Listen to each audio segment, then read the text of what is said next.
Hello जी, मैं हूँ सोहेल। उम्मीद करता हूँ सब लोग ठीक होंगे। स्वागत करता हूँ एक बारी फिर से एक नई वीडियो में। तो यार इस वीडियो में दो तीन चार मुद्दों पे बात करेंगे। सबसे पहला मुद्दा जो आज का है वो है कि कल India versus Australia border Gavaskar series का चौथा मैच शुरू हो जाएगा मेलबर्न क्रिकेट ग्राउंड में। सुबह बहुत जल्दी ये मैच शुरू होगा, 3:30 बजे के आसपास। इंडिया में जो लोग देखेंगे 5 बजे शुरू होगा। यूएई में हूँ तो मैं अपने हिसाब से अगर बताऊँ तो 3:30 बजे ये मैच शुरू होगा। तो उस पे बात करेंगे, ग्राउंड के स्टैट्स पे बात करेंगे, India versus Australia head to head बात करेंगे उस ग्राउंड में। और दूसरा मुद्दा ये है कि ट्रेविस हेड ने जो है वो फिटनेस टेस्ट जो है वो पास कर लिया हुआ है। वो मेलबर्न टेस्ट के लिए अवेलेबल होंगे। तीसरा मुद्दा ये है कि फ़खर ज़मान का एक पॉडकास्ट, लेटेस्ट पॉडकास्ट मैंने देखा है, तो उसमें काफ़ी कुछ चीज़ें रिवील हुई हैं। उनके जो ट्वीट को लेके मसला था, उसके बाद उनका फ़िटनेस का जो लेके मसला था। तो ये सब चीज़ें जो हैं वो क्लियर हुई हैं। और उसके बाद जो चौथा पॉइंट है इस वीडियो का, वो होने वाला है इंडिया, ऑस्ट्रेलिया और श्रीलंका, इन तीनों को लेके एक ट्राई सीरीज़ प्लान करी जा रही है इस 2025 में एशिया कप से पहले पहले। वो भी हो सकती है जब इंडिया इंग्लैंड का टूर ख़त्म करके आएगी, उसके बाद एशिया कप है। तो एशिया कप और इंग्लैंड के टूर के बीच बीच में कहीं पे वो जो स्लॉट होगा थोड़ा सा 10-12 दिन का, वहाँ पे जो है वो ये एक ट्राई नेशन सीरीज़ खेली जाएगी। तो इन सभी मुद्दों पे, इन सभी पॉइंट्स पे बात करेंगे। सबसे पहले आ जाते हैं India versus Australia Border Gavaskar series का चौथा मैच एमसीजी में।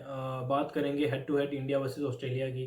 तो इंडिया और ऑस्ट्रेलिया ने यहाँ पे कुल मिला के जो है वो 14 टेस्ट मैचेस खेले हुए हैं, ठीक है। जिसमें कि ऑस्ट्रेलिया ने 8 जीते हैं और इंडिया ने 4 जीते हैं। 2 टेस्ट मैचेस का कोई रिजल्ट नहीं आया। इंडिया की अगर मैं बात करूँ तो वही 14 मैचेस हैं, 4 जीते हुए हैं, 2 ड्रॉ हुए हैं और 8 मैचेस जो है वो इंडिया हारी हुई है। ऑस्ट्रेलिया की अगर मैं बात करूं तो ऑस्ट्रेलिया ने यहाँ पे टोटल कुल मिला के 116 टेस्ट मैचेस खेले हुए हैं, जिसमें कि उन्होंने 67 67 मैचेस जो हैं वो जीते हुए हैं, जिसमें से कि 17 ड्रॉ हुए हैं और 32 टेस्ट मैचेस उन्होंने हारे हुए हैं। इन 32 टेस्ट मैचेस की अगर मैं बात करूं जो कि ऑस्ट्रेलिया ने हारे हुए हैं, इन 32 टेस्ट मैचेस में सबसे ज़्यादा बारी इंग्लैंड ने ऑस्ट्रेलिया को एमसीजी में हराया हुआ, वो जो है 20 टेस्ट मैचेस में इंग्लैंड ने ऑस्ट्रेलिया को इस ग्राउंड में हराया हुआ है। पाकिस्तान ने यहाँ पे ऑस्ट्रेलिया को 2 बारी हराया हुआ है। इंडिया ने ऑस्ट्रेलिया को 4 बारी इस ग्राउंड में हराया हुआ है और साउथ अफ्रीका ने यहाँ पे 3 बारी हराया हुआ ऑस्ट्रेलिया को। वेस्ट इंडीज़ ने भी 3 बारी यहाँ पे ऑस्ट्रेलिया को हराया हुआ है। यानी सबसे ज़्यादा बारी 32 टोटल यहाँ पे टेस्ट मैचेस ऑस्ट्रेलिया हारी है 116 में से। उसमें से सबसे ज़्यादा बार जो है वो ऑस्ट्रेलिया को इंग्लैंड ने हराया हुआ है। तो मैं बड़े मार्जिन्स की अगर मैं बात करूं तो यहाँ पे इंग्लैंड ने ऑस्ट्रेलिया को एक इनिंग्स और 225 रनों से हराया था। और अगर मैं 10 विकेट्स की बात करूं तो यहाँ पे जो है 10 विकेट से अगर किसी टीम ने जीत हासिल करी है और वो कितनी बारी करी है और कौन सी टीम ने कितनी बारी करी है। यहाँ पे टोटल 4 बारी कोई भी टीम यहाँ पे 10 विकेट से मैच जीती हुई है, ठीक है, इस ग्राउंड में। जिसमें कि ऑस्ट्रेलिया ने 2 बारी यहाँ पे 10 विकेट से मैच जीता हुआ है और वेस्ट इंडीज ने 1 बारी और इंग्लैंड ने 1 बारी यहाँ पे मैच जीता हुआ है 10 विकेट से। लास्ट टेस्ट मैच की अगर मैं बात करूँ इस ग्राउंड में, 2023 में पिछले साल हुआ था इन ऑस्ट्रेलिया वर्सेस पाकिस्तान, जिसमें कि ऑस्ट्रेलिया ने पाकिस्तान को 72 रनों से हरा दिया था। तो टोटल टेस्ट मैचेस अगर मैं बात करूं इस ग्राउंड में कितने खेले गए हैं, 116 यहाँ पे टेस्ट मैचेस खेले गए हैं। जैसा कि मैंने पहले ही बोला कि ऑस्ट्रेलिया ने खेले, ऑब्वियसली सारे टेस्ट मैचेस यहाँ पे ऑस्ट्रेलिया ने खेले होंगे।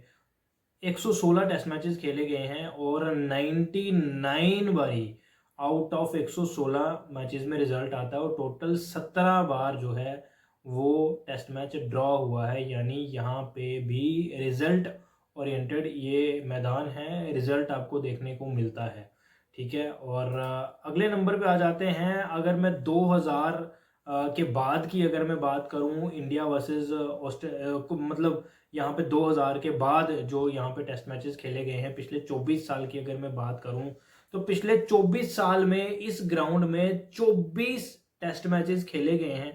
ठीक है, 24 टेस्ट मैचेस खेले गए हैं यहाँ पे, जिसमें से कि ऑस्ट्रेलिया ने ही ये सारे टेस्ट मैचेस खेले हैं। ओपोनेंट ऑब्वियसली अलग होंगे, जिसमें से कि ऑस्ट्रेलिया ने 18 बारी टेस्ट मैच जीता है। पिछले 24 साल में से 24 टेस्ट मैचेस खेले गए हैं, ऑस्ट्रेलिया 18 बारी जीती है, 4 बारी ऑस्ट्रेलिया हारी है और 2 टेस्ट मैचेस यहाँ पे ड्रॉ हुए हैं।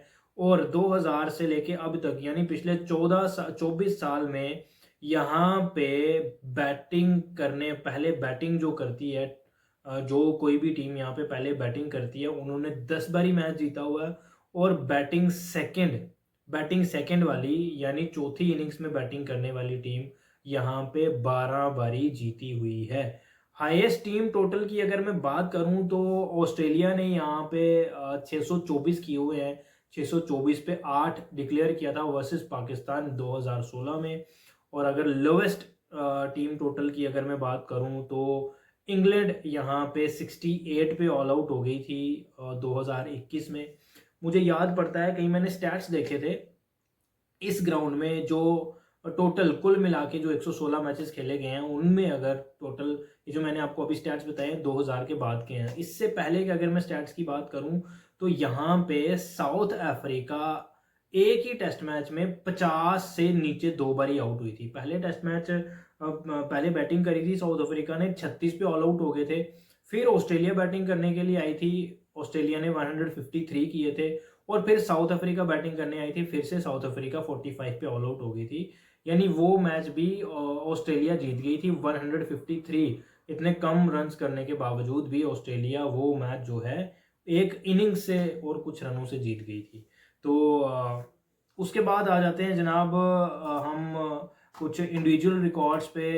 यहाँ पे विराट, इंडिया की अगर मैं बात करूँ तो सबसे ज़्यादा जो रन्स हैं यहाँ पे इस ग्राउंड में विराट कोहली ने करे हुए हैं। ठीक है, उन्होंने यहाँ पे 3 मैचेस खेले हुए हैं, 6 इनिंग्स में उन्होंने 316 रन्स किए हुए हैं। एवरेज उनका 52.66 का है, हाईएस्ट स्कोर उनका 169 का है।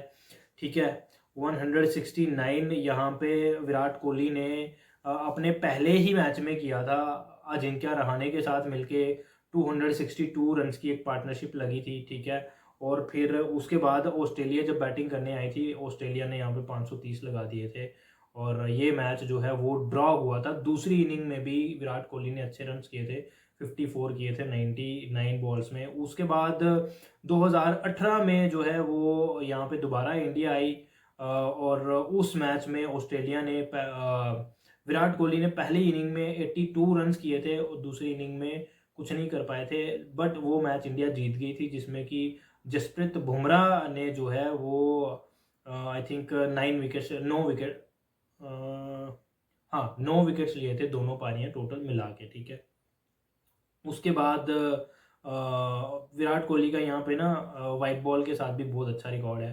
तो ये विराट कोहली के कुछ स्टैट्स थे। उसके बाद में कुछ इंडिविजुअल स्टैट्स की अगर मैं बात करूँ तो जैसा कि मैंने पहले बोला, हाईएस्ट टोटल यहाँ पे जो है वो ऑस्ट्रेलिया का ही है। 624 पे 8 डिक्लेयर किया था पाकिस्तान के अगेंस्ट। और उसके बाद जो है उस्मान ख्वाजा के उसमें 97 रन्स थे, मिचेल स्टार्क ने 84 रन्स किए थे, पीटर हैंड्सकॉम्ब ने 54 किए थे। तो ये जो है ऑस्ट्रेलिया ये मैच जो है एक इनिंग्स और 18 रन से ये मैच जीत गई थी ऑस्ट्रेलिया। और उसके बाद आ जाते हैं लोवेस्ट टोटल के बारे में। लोवेस्ट टोटल की अगर मैं बात करूं, जी हाँ, जैसा कि मैंने पहले आपको बताया, साउथ अफ्रीका 1932 में यहाँ पे 36 पे ऑल आउट हुई थी पहली इनिंग्स में, और दूसरी इनिंग्स में जो है 45 पे ऑल आउट हो गई थी। उसके बाद जो है ऑस्ट्रेलिया ने फिर भी इस मैच को एक इनिंग्स और 72 रनों से जीत लिया था। ठीक है, मोस्ट रन्स की अगर मैं बात करूं तो इस ग्राउंड में सर डॉन ब्रैडमैन ने 1928 से लेकर 1948 के बीच बीच में 1671 रन किए हुए हैं 11 टेस्ट मैचेस में, विद ह्यूज एवरेज ऑफ 128.53। यहाँ पे अगर मैं रिकी पॉन्टिंग साहब की बात करूँ तो उन्होंने भी यहाँ पे 15 मैचेस में 1338 रन किए हुए हैं with N impressive average of 58.17, जिसमें कि उनके 400 हैं और 7 हाफ सेंचुरीज हैं। मोस्ट विकेट्स की अगर मैं बात करूं तो यहाँ पे सबसे ज़्यादा जो विकेट्स हैं इस ग्राउंड में डेनिस लिली के हैं। उन्होंने 82 विकेट्स लिए हुए हैं यहाँ पे सिर्फ 14 मैचेस में with N impressive average of 21.92। 1972 से लेके 1983 तक जो है इन्होंने ऑस्ट्रेलिया के लिए खेला था। और 5 विकेट्स हॉल की अगर मैं बात करूं तो यहाँ पे शेन वॉर्न ने जो है वो 56 विकेट्स लिए हुए हैं 11 टेस्ट मैचेस में, जिसमें कि 7 बारी उन्होंने 5 विकेट्स लिए हुए हैं। यानी शेन वॉर्न ने यहाँ पे 56 विकेट्स लिए हुए हैं 11 टेस्ट मैचेस में। यानी इससे अंदाज़ा लगाया जा सकता है कि इस टेस्ट मैच में स्पिनर्स के लिए भी मदद रहती है, क्योंकि शेन वॉर्न ने अच्छे खासे विकेट्स यहाँ पे लिए हुए हैं। हाईएस्ट इंडिविजुअल स्कोर्स की अगर मैं बात करूं तो यहाँ पे एक बहुत पुराने बल्लेबाज होते थे ऑस्ट्रेलिया के, बॉब कॉपर। उन्होंने यहाँ पे 307 लगाया था इंग्लैंड के अगेंस्ट 1966 में। और उसके बाद बेस्ट बॉलिंग फिगर्स की अगर मैं बात करूं तो यहाँ पे एक थोड़ा सा ना सरप्राइजिंग सा है ये। सरफराज नवाज पाकिस्तान के ये होते थे बॉलर। इन्होंने यहाँ पे 1979 में 9 विकेट लेके 86 रन दिए थे। और जो है ऑस्ट्रेलिया 310 पे ऑल आउट हुई थी। पाकिस्तान ने यहाँ पे ये मैच जो है वो 71 रनों से जीता था। ठीक है। बेस्ट बॉलिंग फिगर्स की अगर मैं बात करूं तो यहाँ पे इन ए मैच, वो जो मैंने आपको बताया वो इनिंग्स का है। तो मैच की अगर मैं बात करूं तो इंग्लैंड के विल्फ्रेड रोड्स ने यहाँ पे 15 विकेट्स लिए हुए हैं एक इनिंग्स में 1904 में, यानी काफ़ी पुरानी बात है। और हाईएस्ट पार्टनरशिप की अगर मैं बात करूं तो यहाँ पे 1937 में सर डॉन ब्रैडमैन और जैक फिनग्लेटन ने 346 रन्स की पार्टनरशिप करी थी। और ऑस्ट्रेलिया 564 रन कर पाया था दूसरी इनिंग्स में, और जिसमें कि इस पार्टनरशिप में से 270 रन्स जो हैं वो सर डॉन ब्रैडमैन ने लगाए थे और 136 रन जैक फिनग्लेटन साहब ने लगाए थे।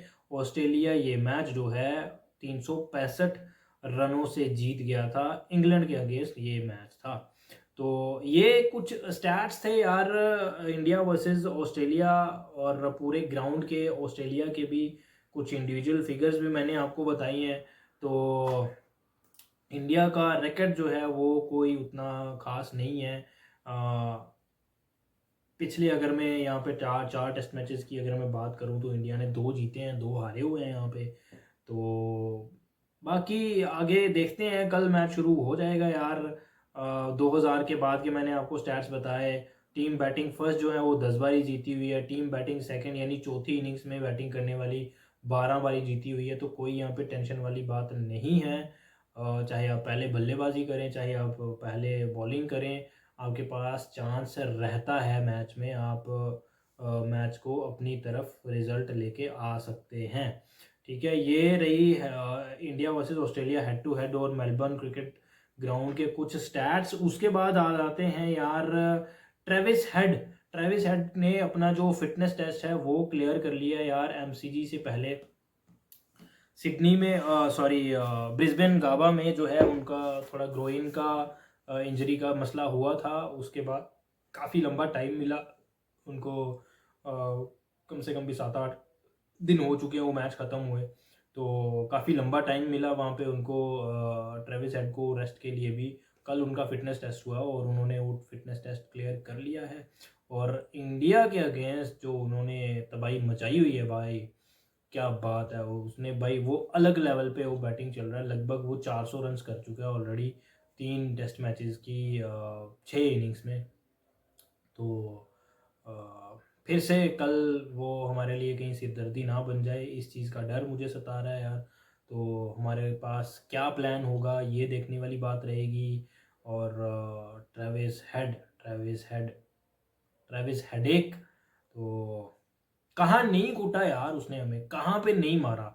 आप WTC फाइनल 2023 देख लीजिए, 163 रन्स कर दिए थे। उसके बाद 2023 का वर्ल्ड कप फाइनल में वो आई थिंक 120 इतने कुछ कर गया था। और उसके बाद world cup 2024 T20 world cup 2024 के group eight I think super 8 stage, super 6 था ना, नहीं सुपर 8 था, सुपर 8 स्टेज में वहाँ पे उसने हमें रन्स कर दिए थे, 70+ रन्स कर गया था वो। और उसके बाद आप देख लें इन तीनों टेस्ट मैचेस में उसने हमें कूट दिया है। पर्थ टेस्ट मैच में पहली इनिंग में आई थिंक जल्दी आउट हो गया था, 30 आई थिंक उसने किए थे। उसके बाद दूसरी इनिंग में वो 80+ कर गया था। उसके बाद आप आ जाएं एडिलेड टेस्ट में, पहली इनिंग में वो कर गया जनाब, सेंचुरी कर गया। दूसरी इनिंग में तो चलो बैटिंग नहीं आई। आप गैबा टेस्ट मैच में आ जाएं, उसके बाद उसने पहली इनिंग में 153 कर गया, वो 152 कर गया। उसके बाद दूसरी इनिंग में चलो बैटिंग नहीं आई, यानी अभी तक वो टोटल 2 सेंचुरीज कर चुका है और 1 हाफ सेंचुरी कर चुका है 5 इनिंग्स में, 3 टेस्ट मैचेस की 5 इनिंग्स में। तो कल फिर से वो हमारे पीछे पड़ेगा। खैर उम्मीद करते हैं ना पड़े यार, कल जल्दी आउट हो जाए। और फिलहाल तो देखते हैं, 1-1 से बराबर चल रही है सीरीज़। एक टेस्ट मैच ड्रॉ हो चुका है ब्रिस्बेन वाला, और 2 टेस्ट मैचेस बचे हुए हैं। काफ़ी मज़ा आने वाला है इस टेस्ट मैच में भी। और वहाँ पे दूसरा टेस्ट मैच भी कल कल actually 3 test matches, boxing day test matches, 3 test matches होने हैं कल की डेट में। इंडिया वर्सेस ऑस्ट्रेलिया है, फिर दूसरा पाकिस्तान वर्सेस साउथ अफ्रीका है, और तीसरा जो है वो अफ़गानिस्तान वर्सेस जिम्बाब्वे है। ये boxing day test matches, boxing day test matches यानी क्रिसमस के अगले दिन ये जो है ये टेस्ट मैचेस स्टार्ट होते हैं। इसकी भी एक हिस्ट्री है, वो लंबी है। फिलहाल इस वीडियो में उतना टाइम नहीं है बात करने के लिए। तो India versus Australia Border Gavaskar series का चौथा टेस्ट मैच कल मेलबर्न क्रिकेट ग्राउंड में खेला जाएगा। और ये जो बॉक्सिंग डे टेस्ट मैच है ना, ये हर बारी जो है वो मेलबर्न क्रिकेट ग्राउंड में ही खेला जाता है। और साउथ अफ्रीका की अगर मैं बात करूं तो उसमें सेंचुरियन में खेला जाता है। तो बाकी देखते हैं यार कल किस तरह से ये दिन रहता है इंडिया के लिए और ऑस्ट्रेलिया के लिए। क्या प्लानिंग लेके आते हैं हमारे बल्लेबाज, क्या नहीं लेके आते हैं। रविचंद्रन अश्विन रिटायरमेंट उनकी हो चुकी हुई है, काफ़ी बातें उस पर भी हुई, उस पर मैंने भी एक वीडियो किया था। आई होप आपने वो वीडियो देखा होगा। और बाकी और क्या बात कर सकते हैं यार। बाकी जो कल टेस्ट मैच शुरू होगा फिर बात करेंगे। विराट कोहली की फॉर्म चिंताजनक है, रोहित शर्मा की फॉर्म चिंताजनक है, अपना शुभमन गिल की फॉर्म चिंताजनक है, यशस्वी जायसवाल ऑन एंड ऑफ चल रहे हैं यार। काफ़ी दिक्कत वाली बात है।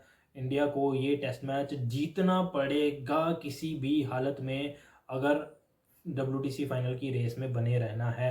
अगर ये टेस्ट मैच यहाँ पे हार जाते हैं तो फिर काफ़ी दिक्कतें हो जाएंगी। ऑलमोस्ट 90% जो है वो चांसेस ख़त्म हो जाएंगे।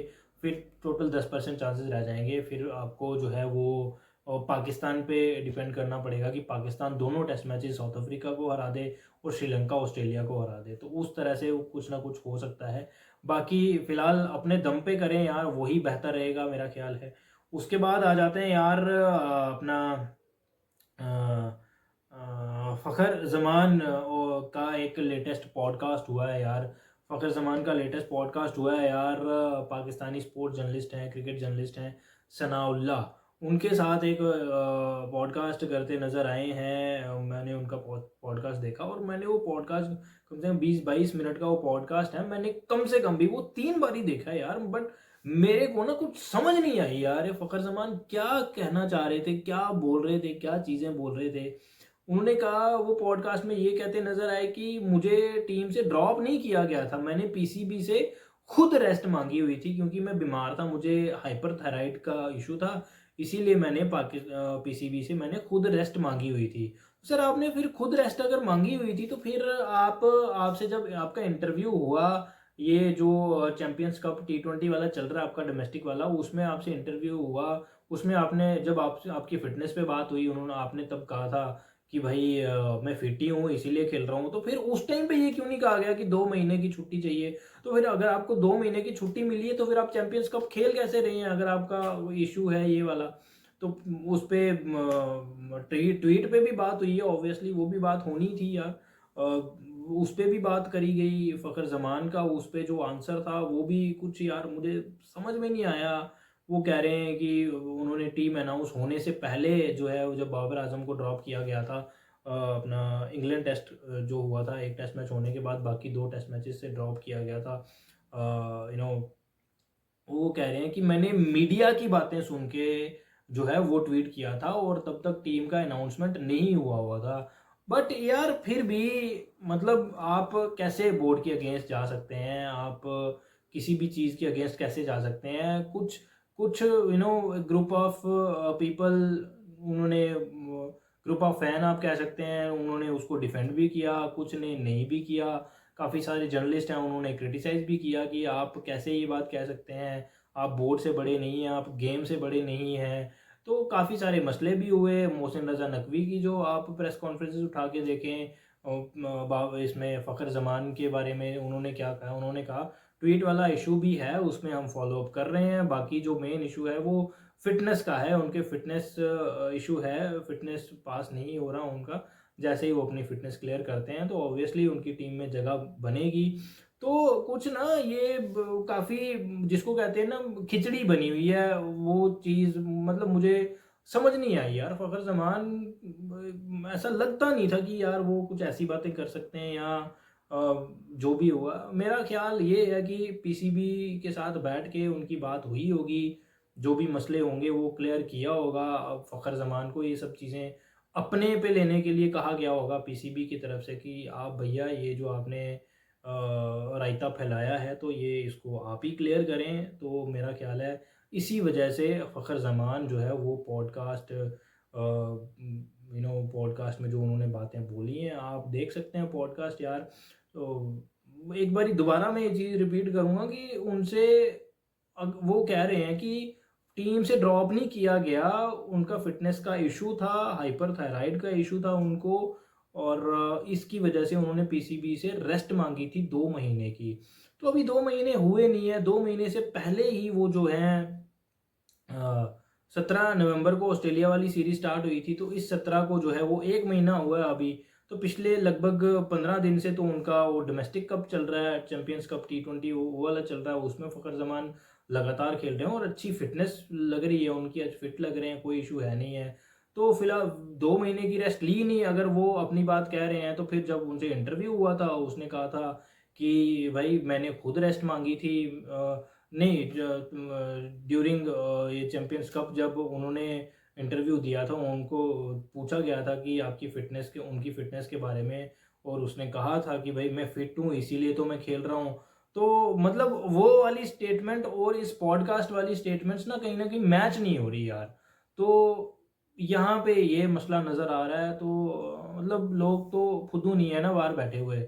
आएँगे, कुछ भी बोलेंगे, किसी भी टाइम पे कुछ भी बोलेंगे तो मान जाएँगे। अब मुझे क्या लग रहा है यहाँ पे कुछ गलतियाँ पीसीबी की थी, जो उस्मान वाला को लेके एनओसीज़ वगैरह के मसले थे, वहाँ पे भी फ़खर ज़मान की तू-तू मैं-मैं हुई वहाँ पे पीसीबी ऑफ़िशियल्स के साथ, और वो वाला इश्यू भी था, फिर ट्वीट वाला इश्यू भी था। अब फ़खर ज़मान ने खुद बोला है कि मेरा फ़िटनेस का भी इश्यू था। तो इन तीनों चारों चीज़ों को कुल मतलब मिला-विलू के जो है वो सब जो है ये आपस में बैठ के बात हुई होगी पीसीबी और फ़खर ज़मान की।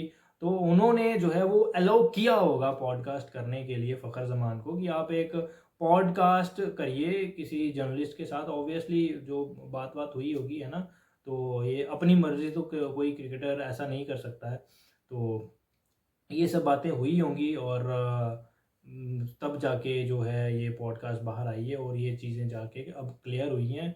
तो इतनी सारी चीज़ों के बाद भी काफ़ी सपोर्ट फ़खर ज़मान के साथ है यार, काफ़ी लोग उनके साथ हैं और जो उनके फैन्स थे वो उनके साथ हैं। फिर भी जो है वो फ़खर ज़मान की जो जगह है वो टीम में बनी हुई है। अभी भी जो है वो उनको अगर लाने की बातें की जा रही हैं और वो आते ही प्लेइंग 11 में बनते हैं फ़खर ज़मान, जो कि ऑब्वियस है अगर वो आएँगे तो प्लेइंग 11 में ही बनेंगे। और दूसरा रीज़न ये भी है उनको लाने का, उनके आने का और प्लेइंग 11 में सीधे आने का, कि अब्दुल्ला शफीक की फॉर्म बिल्कुल भी नहीं है। साउथ अफ्रीका के अगेंस्ट 3 मैचेस में 3 बारी वो 0 पे आउट हुआ है अब्दुल्ला शफीक, तो काफ़ी सारे इशू वहाँ पे चल रहे हैं।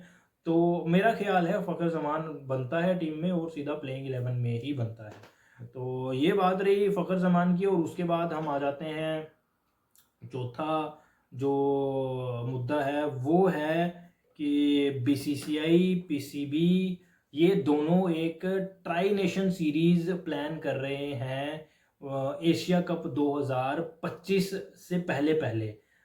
यानी इंडिया का टूर है इंग्लैंड का जून में, ठीक है, डब्ल्यूटीसी फाइनल के बाद। अब डब्ल्यूटीसी फाइनल इंडिया खेलेगी कि नहीं खेलेगी, अगर नहीं भी खेलेगी तो तब भी जाना ही पड़ेगा, अगर खेलेगी तो इंडिया वहीं पे होगी और इंडिया वहीं से खेल लेगी। इंग्लैंड वाला वहाँ पे 5 टेस्ट मैचेस हैं, आई थिंक कुछ ओडीआई मैचेस भी हैं, T20 भी हैं, यानी काफ़ी लंबा टूर है वो। और वो टूर होने के बाद जो है इंडिया वापस जब आएगी, उसके बाद एशिया कप में थोड़ा टाइम रहेगा, तो बीच वाली जो विंडो होगी ना वो पाकिस्तान के लिए भी खाली है, श्रीलंका के लिए भी खाली है और इंडिया के लिए भी खाली है। तो वहाँ पे ये चीज़ें कही जा रही हैं कि वहाँ पे जो है ये तीनों नेशंस मिलके एक ट्राई नेशन सीरीज़ प्लान कर रहे हैं। तीनों नहीं, बीसीसीआई और पीसीबी ये मिलके जो है ट्राई नेशन सीरीज़ जो है वो प्लान करेंगे। और इस बात का जो है ये पहल की थी पीसीबी ने जब ये दुबई में मीटिंग हुई थी, ये अपना चैंपियंस ट्रॉफी के इशू को लेके हाइब्रिड मॉडल को जब डिस्कस किया जा रहा था। और उस टाइम पे जो है ये चीज़ मानी गई है बीसीसीआई की तरफ से, पीसीबी की शर्त मानी गई है, क्योंकि ऑब्वियसली जो है वो इंडिया और इंडिया जो नहीं जा रही है पाकिस्तान में, उस चीज़ का तो पाकिस्तान को नुकसान है, ऑब्वियसली नुकसान है। वहाँ पे काफ़ी सारे यंगस्टर्स हमारे प्लेयर्स को देखना चाहते थे। दुनिया के बड़े प्लेयर्स हमारे पास हैं, हमारी टीम में, इंडिया की टीम में है, लाइक रोहित शर्मा, विराट कोहली, जसप्रीत बुमराह, सूर्य कुमार यादव, शुभमन गिल, इन सभी को वो लोग वहाँ पे देखना चाहते थे। तो ये तो नुकसान है, पैसे का भी थोड़ा बहुत नुकसान होगा। तो उस चीज़ को थोड़ा सा कवर अप करने के लिए ये जो चीज़ है ट्राई नेशन सीरीज जो है ये प्लान करी जा रही है बीसीसीआई और पीसीबी की तरफ से। ये जो है, और तीसरा है इसमें जो कंट्री होगी वो श्रीलंका होगी, क्योंकि श्रीलंका की जो विंडो होगी वो एफटीपी यानी फ्यूचर टूर प्रोग्राम के तहत वो वाली विंडो आई थिंक खाली है, क्योंकि एशिया कप में तो ये तीनों तीनों टीमें ऑब्वियसली होंगी, लाइक इंडिया है, पाकिस्तान है, श्रीलंका है, अफ़गानिस्तान है। बाकी दो कौन सी होंगी उसमें यूएई होती है या नेपाल होती है, दो कौन सी होती हैं। T20 फॉर्मेट में एशिया कप होगा, तो उससे पहले जो है ये सीरीज़ एक प्लान की जा रही है, ट्राई नेशन सीरीज़ प्लान की जा रही है। इससे पहले भी ट्राई नेशन सीरीज़ हुई थी आई थिंक 2009 में, 2008 में, 2009 में हुई थी, जिसमें कि बांग्लादेश और इंडिया और पाकिस्तान खेले थे। हाँ, बांग्लादेश, इंडिया और पाकिस्तान खेले थे। वो जो ट्राई नेशन सीरीज़ थी वो भी एशिया कप से पहले हुई थी। थोड़ा सा एशिया कप की हाइप बिल्डअप करने के लिए थोड़ा सा हो सकता है उस चीज़ को लेके कि हाइप बनाई जाए, या जो नुकसान वगैरह हो रहे हैं उनको कवर अप किया जाए, कि इंडिया ने बोला चलो ठीक है हम आपके वहाँ पे नहीं आ रहे, हम श्रीलंका में आके या दुबई में आके आपके साथ एक ट्राई नेशन सीरीज़ खेल लेते हैं। यानी ये जो आइडिया है पीसीबी की तरफ से आया होगा आई थिंक। तो फिलहाल खबरें इतनी ही हैं कि एक ट्राई नेशन सीरीज़ प्लान करी जा रही है, और ये ऑथेंटिक है, ऑथेंटिक जो सोर्सेज हैं उनकी तरफ से है। तो ये ऐसे मतलब कोई रूमर नहीं है। बाकी आगे जाके अगर ये रूमर निकले तो उसका कुछ कह नहीं सकते। बाकी अभी फ़िलहाल तो ये जो चीज़ है ये ऑथेंटिक लग रही है, क्योंकि इंडियन मीडिया भी ये बातें कर रहा है और पाकिस्तान मीडिया भी ये चीज़ें, ये बातें वहाँ पे भी चल रही हैं। तो बाकी देखते हैं यार ये सीरीज़ होती है कि नहीं होती है। बायलैटरल सीरीज़ या ये ट्राई नेशन सीरीज़ ये तो पहले भी काफ़ी प्लान हुई थी, 2-3 बारी प्लान हुई थी, जिसमें कि आई थिंक 6 टूर थे, जिसमें कि इंडिया ने पाकिस्तान 4 बार ही जाना था और पाकिस्तान ने इंडिया 2 बार ही आना था। ये काफ़ी पुरानी आई थिंक 2012, 13, 14 की बात है, जब पहले ये चीज़ें तय हुई थी। तो वो चीज़ें अभी तक हुई नहीं है, तो इसमें देखते हैं होता है कि नहीं होता है। तो दे, देखते हैं यार क्या निकल के आता है। जहाँ पे इंडिया और बीसीसीआई और पीसीबी इन्वॉल्व होते हैं तो वहाँ पे चीज़ें आराम से नहीं चलती हैं यार, काफ़ी मसले खड़े होते हैं यार। ये हमने पहले भी देखा है और अभी भी देख रहे हैं और आने वाले टाइम पे भी आई थिंक देखते ही रहेंगे। तो अगले 3 साल के लिए तो ना पाकिस्तान इंडिया आ रहा है और ना इंडिया पाकिस्तान जा रहा है। तो काफ़ी सारे बच्चे थे जो यंगस्टर्स हैं जो अपने इन प्लेयर्स को रोल मॉडल मानते हैं, तो उनके लिए थोड़ी दिक्कत है, क्रिकेट फैंस के लिए थोड़ी दिक्कत है। तो ये सब चीज़ें हैं यार। खैर, जिनका पैसा है उनकी तूती बोल रही है, पैसे वाले आगे निकल गए हैं।